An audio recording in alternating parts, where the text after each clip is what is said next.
Hey guys, this is Dantes Lindsay. I am the general manager at Ducks Trading LLC, as well as the lead trainer of StockCraft. Today we're going over StockCraft Part 3.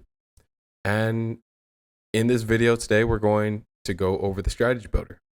Before we go any further, just saying I am not a financial advisor, and anything I say after this point is kind of for entertainment purposes only, as well as training purposes. So let's go into the strategy builder. First thing I want to cover is up here in the strategy type, there's 4 types. There's long rebalance, and short rebalance. Well, long and short rebalance are kind of advanced strategies, but just to sum it up, if you come up here in the additional settings, you'll see these rebalance options. This rebalance area, it basically orders a basket of symbols according to the mining function or rebalance method that you choose as the main ranking vector. And so if I wanted something to be ranked by the number of trade returns or the specific winning percentage, I'd choose that here. And then over a certain period of time, there's going to have to be a re-rank of these symbols inside of the basket. And so you can set that frequency here to monthly, quarterly, or annually. Well, back to the strategy builder. So we're actually going to stick to long for now. And next thing we want to cover is built-in symbols versus server-side symbols. So in the built-in symbols, you have futures, ETFs, and Forex. On the server-side symbols, you can choose from all the penny stock and the other stocks. And so NASDAQ, New York Stock Exchange, Amex, and etc. Today, we're going to just stick to built-in symbols. And I'm going to run a strategy across, let's do the NASDAQ today. And so we're going to run the NASDAQ on the 1-day candle. We're going to look at 20 years of data. And we're going to try to find a strategy from that. To find that strategy, we're going to have to set a profit target and a stop loss. And so for now, we want to make a profit target, let's say an ATR value of 5. So we come in here, click the checkbox. It highlights the area. We set the ATR value of 5.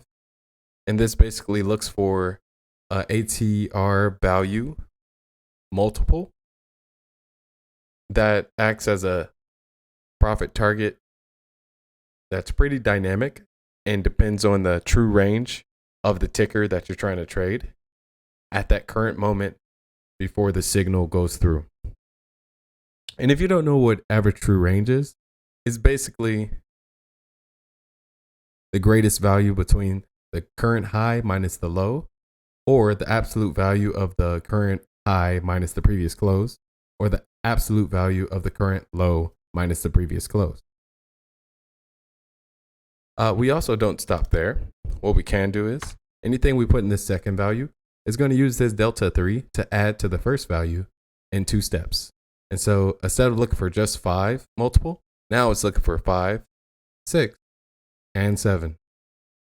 And if I wanted to not look for multiples of ATR, let's say I wanted to look for a fixed amount of cash, I'll come over here, I'll toggle this to fix, and let's say I want $1,000. So what I do is I put $1,000.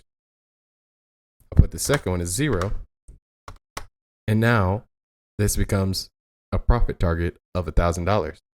Now, let's say I wanted to do something with a higher risk reward, like a 3-to-1.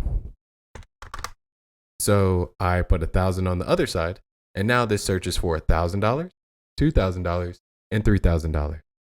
And now we can't just have a profit target without a loss, because that's just reckless. And so let's add a stop loss. We also want to change it over to cash.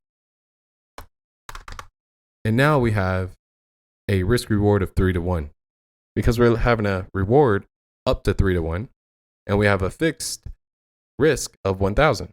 And so 3,000 risking 1,000. Now we're just going to take this off because I just had a change of heart. Now I don't want to use ATR or a fixed amount of cash. How about I do things in terms of number of bars or number of closes? So that's where we come down to the highest high and lowest low. It's used the exact same way as profit target and stop loss. It's just in this case, we're going to measure it in bars. And so this bar now is going to be set for a day because that's what we have it set for. And the day candle for the NASDAQ. And so what this does is it looks for a profit target of 5 bars ago. And then other than just 5 bars, it's also going to look for one of 10 bars ago, then 15 bars ago. Then we come down here to the lowest low, going to do the same thing. It's going to look for a stop loss of 1 bar ago, then 3 bars ago, and 5 bars ago. If we take another step down, we have the fitness function, where this is the main vector where the model is going to be built around.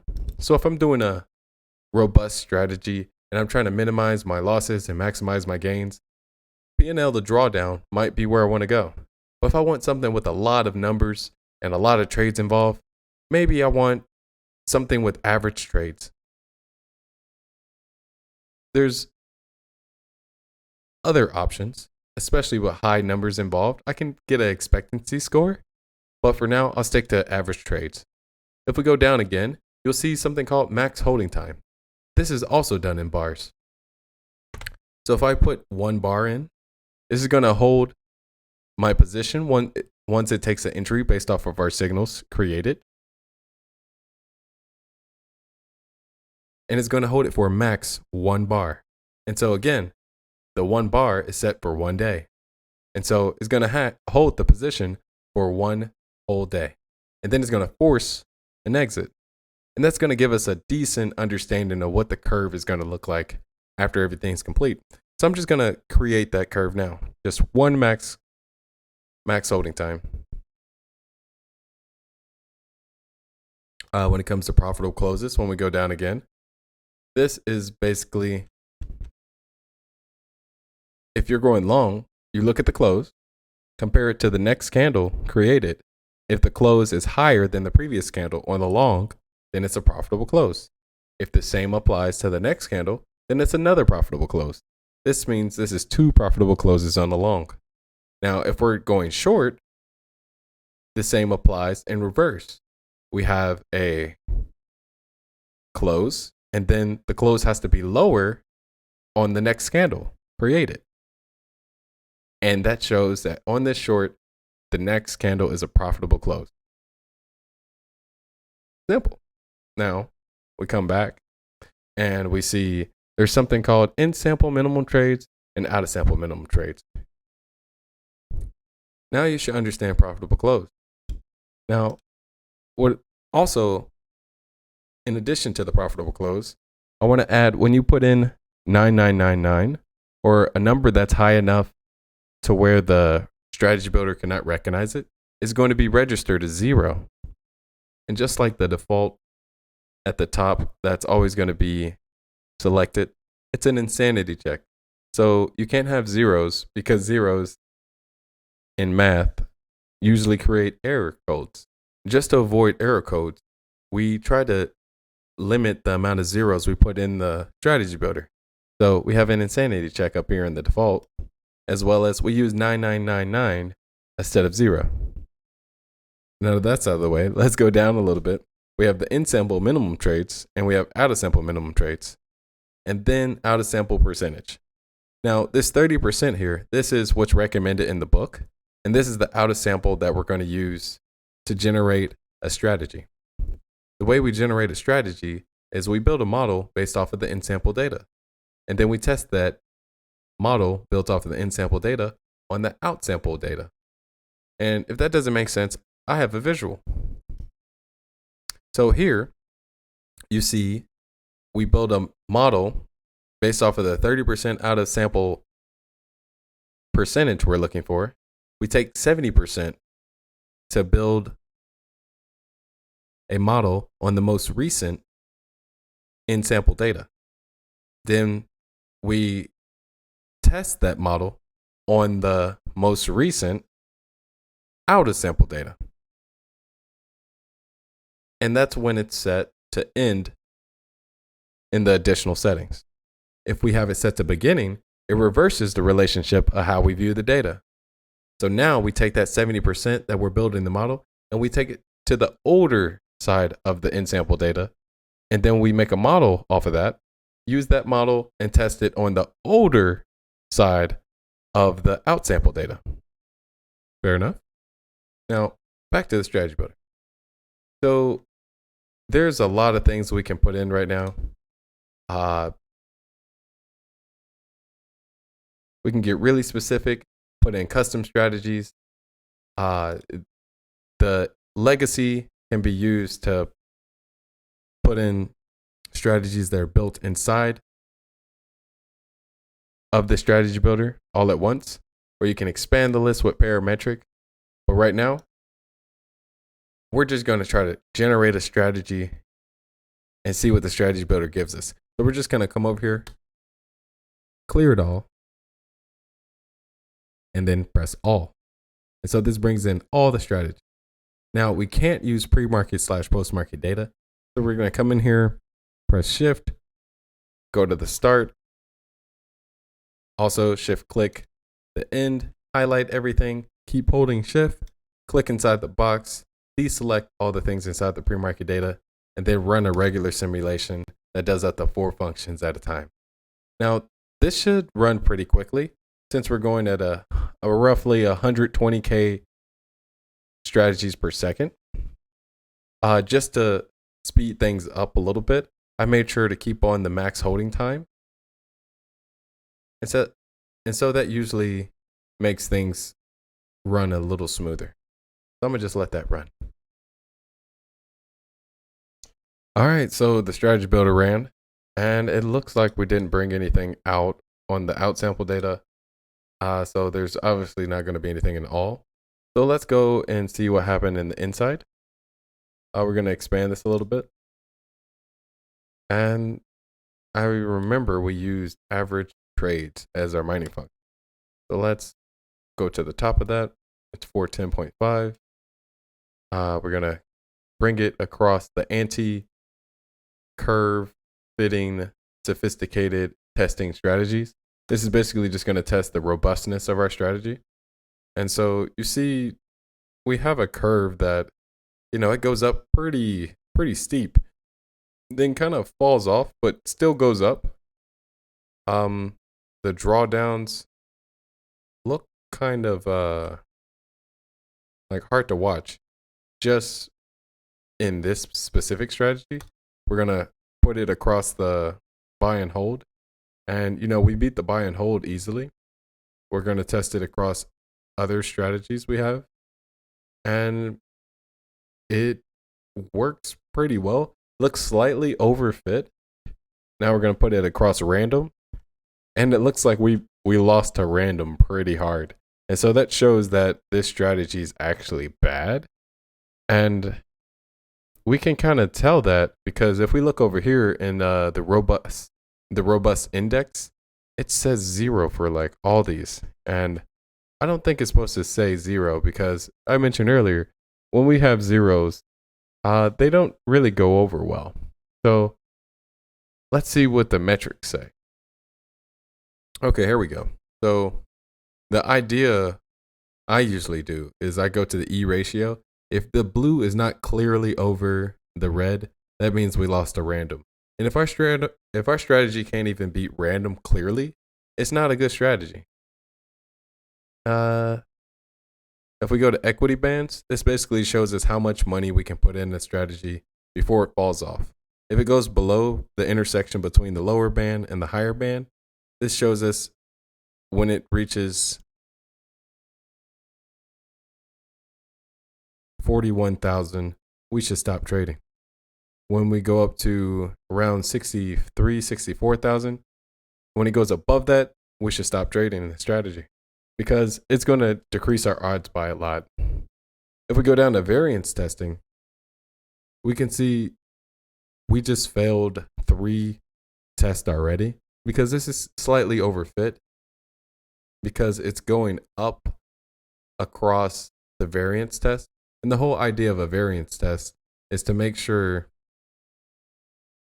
you have enough room for your strategy to develop in the future. And we can see ours had a really good beginning, but then it kind of falls off and goes straight. So here when we're doing a variance test, you want to know what's a good variance test looks like versus a bad variance test.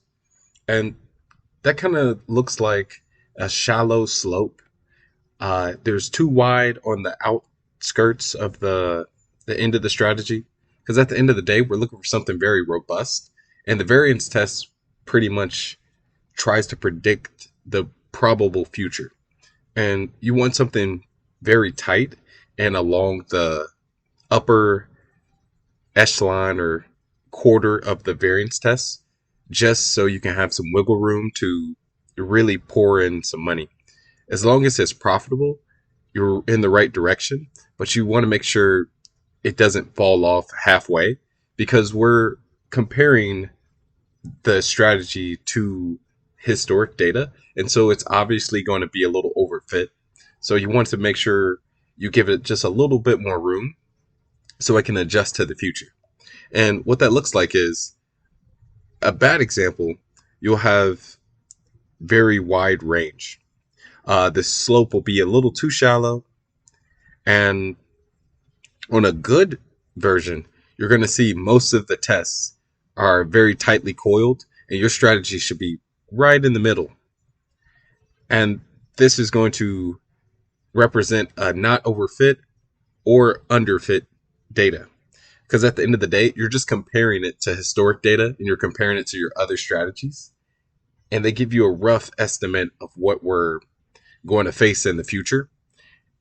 And yeah, that's the example between a good and a bad variance test.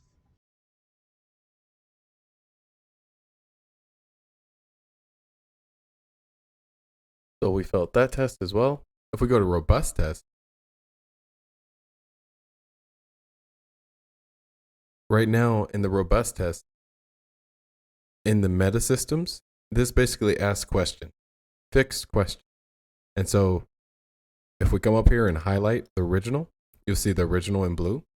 And you'll see all the fixed questions asked in other colors.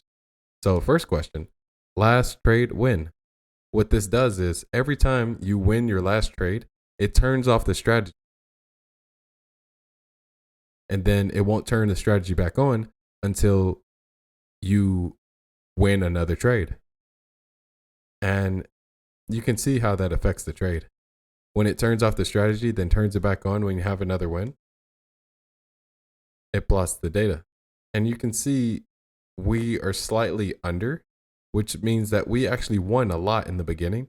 And that's why we're slightly under our original. Now, if we go to last trade loss, you can see it turned off the strategy every time we lost. And it's a little lower than the green. And so that tells you a little bit about the relationship of the data.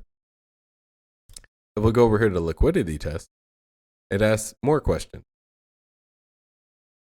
So instead of getting the perfect entry, let's say we missed our entry and now we have to get an entry on the midway point. This shows us what happens if we get in a position on the next close, the next 2 midpoints, and so on. If we go to the delayed test, this is kind of self-explanatory, but basically you come up here and you'll see here's the original in blue. And if you go over to the right, you have entry 0, which the entry is not delayed by 0 bars, but the exit is delayed by 1 bar. And with the exit being delayed by 1 bar, you see it made a huge difference. And so that means our strategy is kind of really dependent on the exit. And so if we go over to the right and we delay it by 2 bars, it makes it a little bit better. We keep going. Delay it by 3 bars. It actually exceeded our original strategy. And so that shows that in the beginning, if we just did a couple trades, more specifically 17 trades, and then delayed the exit by 3 bars, we could potentially make a large profit within a small amount of time. If we go over here to seasonality, we'll see on odd days or even days which one is more likely to give us a profit.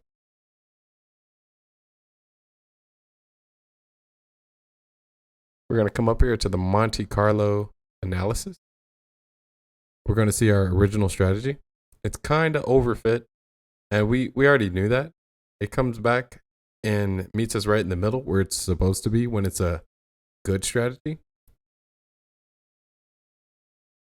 We're going to go to resample, where in the resample, it basically it reshuffles the data and focuses on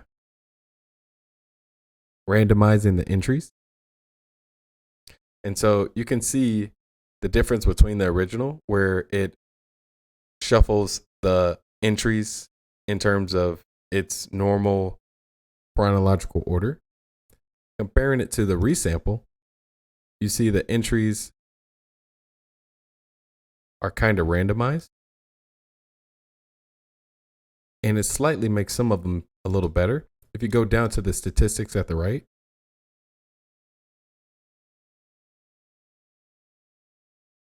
you can see we take more losses once we randomize the entries. And so that means our strategy is really dependent on the entry. But if we go to randomize exits, just how we saw earlier, if we delay the exit by 3 bars, we'll see more profits in the first 17 trades. And so our strategy really benefits from delaying the exits. And that's something we figured out. So just in case you didn't get the Monte Carlo, here's a visual. So when consulting the bands, there's a lower band and there's a higher band. When you look at the cross or the connection between the lower and the high band, that's where you should start to see how much money you can actually put inside your strategy before it starts to fall off. And when you get to that point where they connect, if you go below that point, that's where your odds go down. When you go above the upper limit of the higher band, that's where you start to fall off in terms of putting too much money. Now, other than the bands, there's also the original, resample, random, and 1 to 10. In the original, all this really does is shuffle the order of executed trades based off of your strategy in the history, and it reshuffles the entries chronological order. And if you go to resample, it reshuffles the trades order, and it takes random samples that pick and plot the entries. And this gives you a rough idea of whether the strategy is dependent on the entry. And you take it another step and go to random. This is where you reshuffle and randomly pick and plot the exit to let you have a rough understanding of whether the strategy is dependent on exits. If you go to the 1 to 10, you can ask the strategy very fixed questions to let you know if the strategy is dependent on the entry or exit, and whether you're underfit or overfit in comparison to the historic data. Hope that helps. On that note, we failed a lot of tests, but we also did figure out that we have an edge if we extend our exit time by a couple bars. But there's also a clear fall off point after 17, roughly 20 trades. Now, if we wanted to go really into detail, we can come up to our strategy, right click, we can optimize for sensitivity.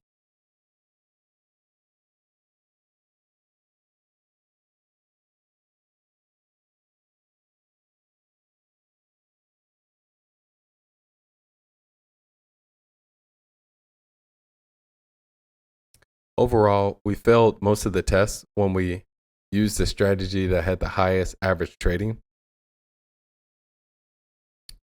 Now, if we went over to profit factor and went to the top of the profit factor at 3.84, we may see a different curve. It looks pretty similar. It's a little steeper when it comes to the front end, but it's pretty much the same. We lose to random. We win on buy and hold. But in this case, we successfully beat the random clearly because the blue is above the red. And that's ideally what we want to see.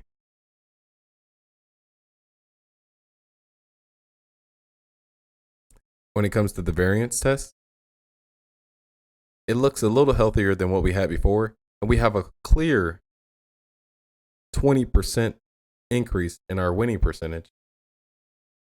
But again, we're trying to find robust data. And we see when we compare it to the questions we had earlier, our original strategy is much better than the questions that are asked in the meta systems. It's clearly much better in the questions asked in the liquidity test. And when we delay asking similar questions for delays in the entry and exit, our original strategy is much better. And on seasonality, we figure out that if we're smart, we only want to trade on odd days. And so at the end of the day, we probably don't want to use the top for average trade as our mining function for this specific strategy mined. We want to use the top profit factor because there's a lot more profits to be gained when going into the strategy. This is just a few tips on how you can use the sophisticated strategies and anti-fit curving to fully test your strategies across intermarket. Hopefully that helps. If you have comments or questions, leave a comment below, and I'll see you in the next video.